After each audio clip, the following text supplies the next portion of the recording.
여러분 안녕하십니까? 한 주간의 주요 소식을 정리해드리는 헬로티비 뉴스 충남입니다. 시군에는 정책을 추진할 때 자문을 구하기 위한 외부 전문가 집단이 있습니다. 각 시군 조례를 근거로 운영을 하고 있는데 태안군의 경우 전문가가 아닌 사람도 참여할 가능성이 있어 개선이 필요하다는 지적입니다. 한범호 기자가 취재했습니다. 태안군 군정자문교수단 설치와 운영에 관한 조례입니다. 임기 2년으로 주요 정책 수립이나 공무원 자질 향상 교육 등을 맡는다고 돼 있습니다. 자문료도 지급됩니다. 금액은 자문 기간에 따라 한 건당 50만 원에서 300만 원 이내입니다. 태안군은 지난해부터 현재까지 39건을 자문해 4,500만 원이 넘는 자문료를 지급했습니다. 군에서 밝힌 주요 자문 내용은 테마형 명품 해수욕장 조성과 꼬치 해양공원 정비, 신해안 광개토 사업 방향 등으로 군정 핵심 사업이 포함됐습니다. 그렇다면 여기엔 어떤 사람들이 참여할 수 있을까? 태안군 조례에 따르면 첫째, 학교의 전임 강사, 둘째, 연구소 등에 근무하는 석박사 학위 소지자 또는 전문가, 셋째, 지역 실정에 밝은 사람입니다. 그런데 마지막 요건이 모호하고 광범위하다는 지적입니다. 셋 중 한 가지 요건만 갖추면 되기 때문에 전문가가 아닌 사람이 포함될 가능성을 배제할 수 없기 때문입니다. 관내 지역 실정에 밝은 사람 이렇게 해놨는데 이건 좀 너무 막연한 감이 있고 또 사회 통념적으로도 우리가 자문교수 그러면 현직에 있든지 아니면 학위를 가지고 연구소에 근무하는 그런 분들을 하는 게 좋을 것 같아요. 태안군은 오히려 해당 조항이 필요하다는 입장입니다. 외부 전문가로만 구성될 경우 지역 상황을 정확히 파악하기 어렵다는 겁니다. 또 선정은 공모를 통해 투명하게 이루어졌고 충분히 자질 검증을 하고 있다고 밝혔습니다. 하지만 지역 주민을 참여시키더라도 자문단의 고유 기능을 고려하면 해당 조항을 수정하거나 아예 명칭과 성격을 바꿔야 한다는 견해도 있습니다. 태안군의 주소지를 둔 그런 대학 교수라든가 연구원 또 그렇지 않으면 정 안 되면 이제 태안 출신으로서 외부 지역에서 교수 활동을 하는 사람으로 해야 그 명칭에 걸맞게 자문 교수단이 되는 것이지 지역 주민을 참여시키면서 이를테면 자문 교수단으로 하는 건 이치에 안 맞는 것 같고 도리어 그 정책 자문 단으로 바꾸는 것이 이제 맞다고 생각합니다. 또 다른 우려도 제기됩니다. 최근 위촉된 군정자문 교수단에는 가세로 군수의 당선인 시절 인수위원회 위원도 포함됐는데 군에선 해당 인사가 세 번째 요건을 충족했다고 전했습니다. 이대로라고 하면은 군수나 시장이 특권을 마음대로 기용할 수 있는 독소 조항이 생각이 됩니다. 이렇게 두루뭉실한 조례라면 있으나마나한 거 아닐까요? 그래서 제 생각에는 이 조례에 위촉 기준을 명확하게 명기해야 한다고 봅니다. 갖가지 부작용을 낳을 수 있는 조항이 포함된 만큼 군정자문교수단 조례 개정이 시급해 보입니다. 헬로티비 뉴스 한봉호입니다. 최근 들어 당진시 성문면 일대에 추진되고 있는 관광 사업이 주목을 받고 있습니다. 국내 최장 해상 케이블카 건설이 추진되고 있는가 하면 난지섬과 육지를 연결하는 해상 교량도 공사가 한창인데요. 서산이나 태안 등 다른 지역에 비해 뒤처졌던 당진시의 관광 산업이 탄력을 받을 수 있을지 관심이 모아지고 있습니다. 김단비 기자가 전해드립니다. 2014년 일부 시설이 폐쇄된 이후 쇠퇴의 길을 걷고 있는 당진 도비도 휴양단지. 6년이 넘게 방치되고 있는 이곳에 최근 해상 케이블카 건설 사업이 추진되고 있습니다. 출발지는 농어촌 공사가 관리하고 있는 도비도로, 대난지도 해수욕장까지 이어집니다. 해상 케이블카 길이는 4.6km로 국내에서 가장 긴 규모입니다. 현재 사업에 관심을 보이고 있는 업체는 5곳. 2023년 공사를 시작해 이르면 2024년 개통을 목표로 하고 있습니다. 주민들은 지역경제 활성화에 기대를 모으고 있습니다. 낙후되고 침체되어 있는 도비도 휴양단지를 활성화하는 데 고민을 많이 해오던 차에 이런 해상 케이블카를 난지섬과 연결한다면 난지섬과 도비도 휴양단지가 많은 관광객들로 활성화될 것으로 기대하고 수도권에서 많이 올려올 수 있는 관광객들을 많이 받아들여서 하루에 3번 배가 오가는 대난지도와 소난지도에는 해상 교량 건설이 한창입니다. 공정률 80%로 내년 9월 완공을 앞두고 있습니다. 해마다 5만 명 이상이 찾는 난지도의 관광 접근성이 개선되고 주민 교통 편의도 나아질 것으로 기대됩니다. 이번에 한전과 협의해가지고 해상교량 내부에 전선을 매립함으로써 대난지섬에 있는 철탑 2개소를 철거하여 주변 미관 개선 효과도 있을 것으로 전망됩니다. 현재 대난지섬에만 있는 소방서하고 학교가 있는데요. 소난지도에서 그동안 이용할 수 없었거든요. 근데 이번에 연도구가 개설됨으로써 같이 이용할 수 있어가지고 그런. 도비도와 난지도 등 당진 성문면 일대를 중심으로 개발 기대감이 높아지면서 난지도 관광진의 토지 분양도 활기를 띠고 있습니다. 2010년 매각이 시작된 뒤 9년 동안 팔리지 않았던 토지가 불과 석 달 사이에 모두 팔려나갔습니다. 이 밖에 인근 외목마을에는 요트 정박장을 건설하는 마리나 리조트 사업이, 성문 국가산단에는 골프장 조성이 추진되고 있는 상황. 인근 서산과 태안에 비해 뒤처졌던 당진 관광산업이 각종 개발 호재와 함께 새로운 전환점을 맞게 될지 주목됩니다. 헬로티비 뉴스 김담입니다. 태안군 공무직 직원들이 비정규직 차별을 규탄하고 나섰습니다. 다른 시군에 비해 올해 태안군 임금 인상률이 낮고 출장비와 위험수당도 받지 못하고 있다는 주장인데요. 한범호 기자가 보도합니다. 출근 시간 태안군청 정문.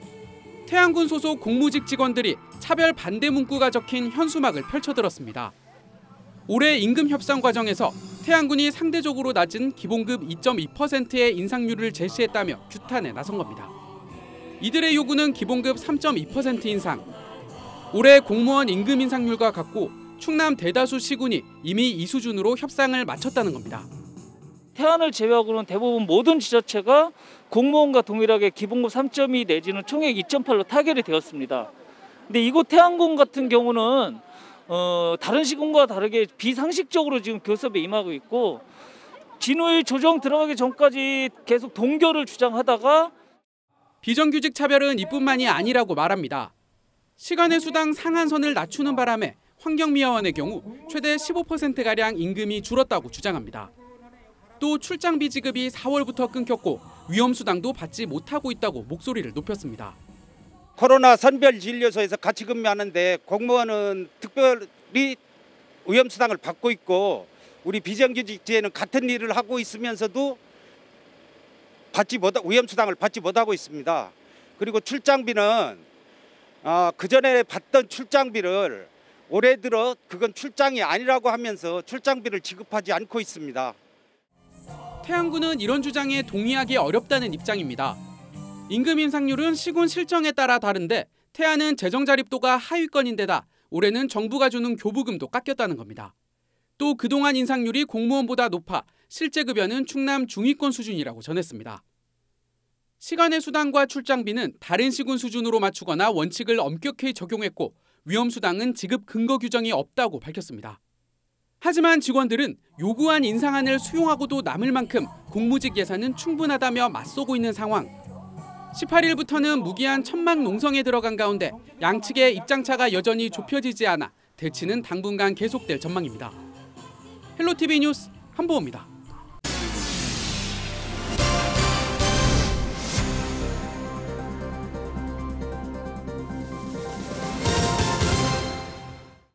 코로나19 사태로 학생들이 등교를 못하게 되자 교사들도 비상이었죠. 생소한 장비를 이용해 온라인 원격 수업을 하면서 어려움을 겪었는데요. 충남에서는 교사들이 자발적으로 자신의 수업 노하우를 공유하고 있어 좋은 사례가 되고 있습니다. 정선영 기자입니다. 한 교사가 카메라 앞에 앉아 온라인 강의를 시작합니다. 주제는 유튜브 라이브를 활용한 수업 방법. 코로나19로 원격 수업을 하면서 쌓은 자신의 노하우를 다른 교사들에게 공유하는 겁니다. 온라인 장비와 매체 사용법부터 그에 맞는 수업 내용, 학생들과 소통하는 요령까지 다양한 경험담이 나옵니다. 학생들이 유튜브라는 매체에 친숙한데 실시간 라이브 방송 플랫폼을 이용해가지고 학생들하고 수학수업했던 거, 그다음에 또 학생들하고 그 댓글창 이용해서 소통했던 것, 그다음에 구글 클래스룸 이용해서 수업했던 것, 이런 사례들 좀 보여드리려고 합니다. 그동안 원격 수업이 막막하기만 했던 교사들의 반응도 좋습니다. 갑작스러운 코로나19 사태로 수업 준비를 충분히 하지 못했는데 다양한 사례를 배울 수 있어 도움이 된다고 말합니다. 선생님들이 함께 고민했었던 것들이 비슷했구나. 아, 나도 저런 고민을 했었는데 하는 이야기를 들으니까 좀 그런 부분들에 대해서 궁금증도 해소되고 무슨 자료를 어떻게 제공을 해야 될지가 가장 주된 고민이었는데요. 그것을 오늘 좀 해결할 수 있는 시간이었습니다. 올해 충남에선 초중고등학교의 78%가 원격 수업을 진행했습니다. 대부분 과제 중심으로 학생들과 실시간으로 소통하는 쌍방향 수업의 비중은 12%에 불과합니다. 충남교육청은 원격 수업으로 학습 격차가 발생하지 않도록 시행착오를 보완하고 교사들의 역량도 강화하겠다는 방침입니다. 원격 수업 지원팀이라는 조직을 만들어서 현재 운영하고 있습니다. 또한 원격 수업 통합 플랫폼을 운영하고 원격 수업 축제를 통해서 우수 사례를 도내 모든 교사들이 공유하고 있고요. 공주교대, 공주사대 예비교사들과 우리 초중학생들이 온라인상으로 1대1로 만나서 공부하는 원격학습 도움단도 현재 운영하고 있습니다. 서로의 수업을 공유하며 고민을 나누고 있는 교사들. 비대면 수업 시대 학교 현장의 고민도 깊어지고 있습니다. 헬로티비 뉴스 정선영입니다. 코로나19가 장기화되면서 각종 공연과 전시를 보기 어려워졌습니다. 마땅히 여가 생활을 즐길 것이 없다 보니 시민들의 문화 갈증도 깊어지고 있는데요. 청양군이 TV를 통해서 집에서도 공연을 볼 수 있도록 기회를 마련했다고 합니다. 김단비 기자입니다. 신명나는 난타 공연이 한바탕 펼쳐집니다. 몸을 들썩이게 만드는 경쾌하면서도 힘찬 리듬이 청양군민체육관에 울려 퍼집니다. 이어진 공연에서는 다양한 연령대로 구성된 오케스트라의 감미로운 클래식 음악이 귀를 사로잡습니다. 청양 지역 문화예술인과 함께한 문화공연 현장으로 예술단체 16곳에서 330여 명이 참석했습니다. 코로나19 장기화로 무대에 설 기회조차 얻기 힘들었던 예술인에게는 이번 행사가 그 어느 때보다 소중합니다. 무관중 비대면 공연으로 관객들을 직접 만나거나 열기를 느끼긴 어려웠지만 공연에 대한 갈증을 해소하기에는 충분했습니다. 동아리들 모든 사람들이 이렇게 할 수 있어서 코로나 때문에 힘드는데 너무 이렇게 자리를 마련해줘서 너무 감사하고 즐거운 마음으로 지금 임하고 있습니다. 그리고 좀 모자르나마나 그냥 너무 여러 사람으로 이렇게 해갖고 지금 열심히 연습하고 있습니다. 이번 행사는 코로나19로 침체된 지역 문화예술계의 활력을 불어넣고 새로운 형태의 관람 문화를 조성하기 위해 청양군이 마련했습니다. 주민과 예술인이 교감할 수 있는 장을 제공한다는 취지로 올해 처음 비대면 공연을 준비했는데 앞으로 더 확대해 나갈 계획입니다.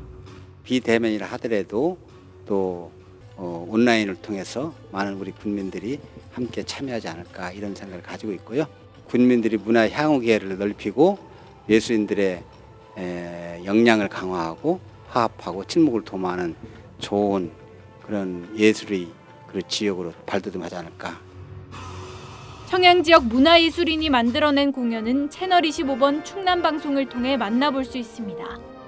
코로나19 사태로 침체기를 겪고 있는 공연계. 비대면이라는 새로운 형태로 시민들에게 다가가고 있습니다. 헬로티비 뉴스 김담입니다. 다음 소식입니다. 지방대학의 위기를 가속화하는 가장 큰 요인 중 하나로는 정부의 선별적인 재정 지원이 꼽힙니다. 실제로 지방대 학생 한 명이 받는 국고 보조금은 수도권 대학의 절반에도 못 미쳤는데요. 재정 지원 방식이 이제는 바뀌어야 할 때라는 지적입니다. 한보모 기자입니다. 지난 1998년 지역균형 개발 차원에서 세워진 충남도립대. 대통령 공약으로 설립된 만큼 개교 초기 정부의 전폭적인 재정 지원을 받았습니다. 하지만 그때뿐 충남도가 운영을 도맡은 뒤부턴 지원이 끊겼습니다. 지자체 예산만으론 기반시설 확충 등에 나서기엔 한계가 있는 상황. 그나마 전국 대학 평가 결과에 따라 정부로부터 목적성 사업비는 받고 있지만 이마저도 수도권 대학들과의 힘겨운 경쟁을 거쳐야 가능합니다. 무엇보다 시급한 것은 지방대학교에 대한 정부와 사회의 관점이 변해야 한다는 것입니다. 지방대학을 단순히 인재 육성의 기관으로 바라보는 소극적 관점을 벗어나 양극화 해소와 지역 발전의 핵심 주체로 바라보고 지원하는 새로운 패러다임이 요구됩니다. 실제 수도권 대학과 지방대학의 재정 지원 격차는 상당합니다. 2018년 사립대학생 1인당 국고보조금입니다.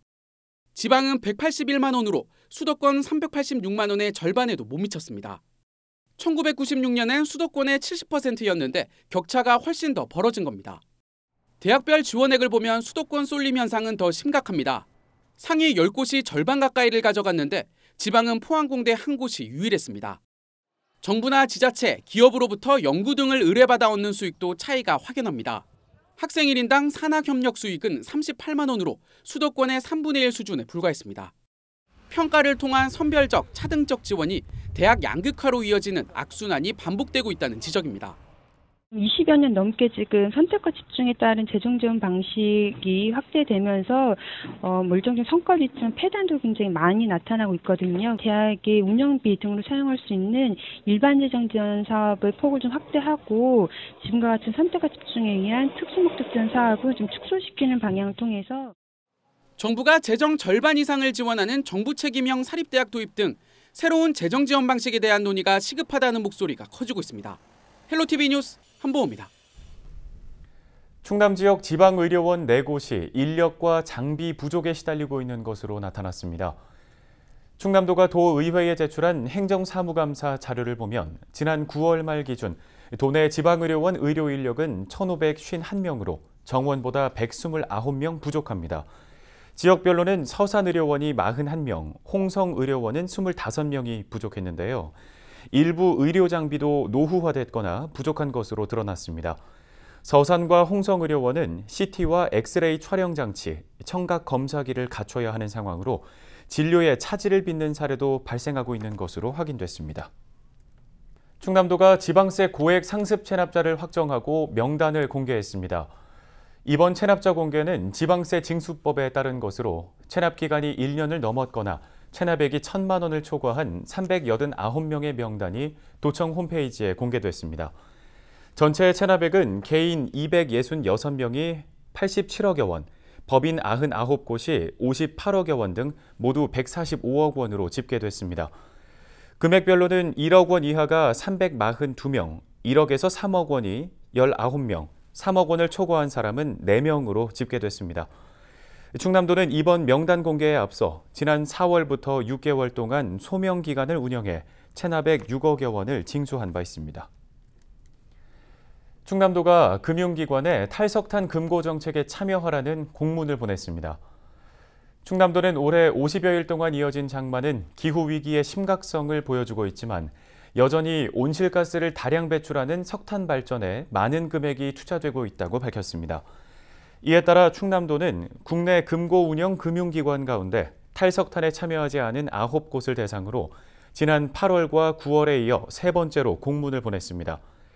탈석탄 금고는 자치단체가 재정 운영에 필요한 은행을 선정할 때 평가 기준에 탈석탄과 재생에너지 투자 항목을 포함시켜 석탄 화력발전 투자 축소와 재생에너지 투자 확대를 유도하기 위해 충남도가 전국 최초로 도입한 정책입니다.